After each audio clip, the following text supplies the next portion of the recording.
बेटे की हत्या करने वाली आरोपी मां सूचना सेठ को लेकर एक और बड़ा खुलासा हुआ है। जिस अपार्टमेंट में अपने बेटे के साथ बेंगलुरु वेस्ट कंपनी की सीईओ सूचना सेठ रहती थी, वहां से पुलिस को एक हाथ से लिखा चिट्ठी मिला है। इस लेटर से ही हत्या का कारण पता चला जा रहा है। गोवा पुलिस ने कहा कि उन्हें उस सर्विस अपार्टमेंट से एक खत मिला है जहां सूचना सेठ रहती थी। खत में लिखा है, मैं अपने पति को बेटे से मिलने वाले कोर्ट का आदेश बर्दाश्त नहीं कर सकती। गोवा पुलिस ने हाथ से लिखे खत को सील कर हैंडराइटिंग एक्सपर्ट से जांच के लिए फॉरेंसिक साइंस लेबोरेटरी यानी एफएसएल भेज दिया है। इसके बाद पुलिस हत्या की गुत्थी सुलझाने में जुट गई है। बता दें कि सूचना सेठ पर आरोप है कि उन्होंने ही अपने 4 साल के बेटे की हत्या की है। इससे पहले सूत्रों ने बताया था कि सूचना सेठ ने अपने बेटे की इसलिए हत्या कर दी क्योंकि वो नहीं चाहती थी कि कोर्ट के आदेश के बाद उनका पति बेटे से मिले। इतना ही नहीं, सूत्रों ने यह भी दावा किया है कि बेटे की शक्ल सूचना को उनके पति संग रिश्ते की याद दिलाती थी, इसलिए उन्होंने बेटे की हत्या कर दी। सूचना सेठ की 2010 में शादी हुई थी। वो अपने पति से बेंगलुरु में मिली थी। उनकी तलाक की प्रक्रिया जारी। सूत्रों की माने तो सूचना सेठ अलग हो चुके पति को हर रविवार को अपने बेटे से मिलने की इजाजत देने वाले अदालत के आदेश से नाखुश थी।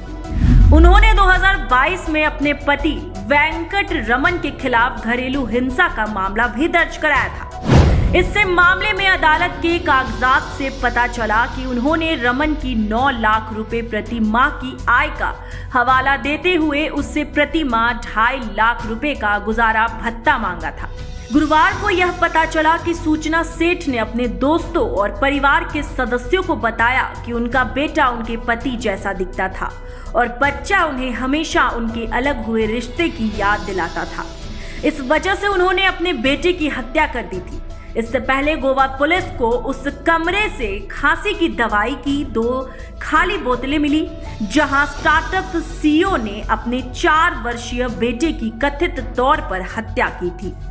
दवा की बोतलें मिलने से ऐसे संकेत मिलते हैं कि आरोपी ने अपराध से पहले बच्चे को दवा की भारी खुराक दी होगी और यह सुनियोजित हत्या का मामला है। अधिकारियों पोस्टमार्टम से सामने आया है कि दम घुटने से बच्चे की मौत हुई। ये काम तकिए या किसी कपड़े से किया गया। आरोपी सूचना सेठ ने अपने 4 वर्षीय बेटे की कथित तौर पर गोवा में हत्या कर दी और फिर उसके शव को बैग में भरकर टैक्सी से पड़ोसी राज्य कर्नाटक चली गई।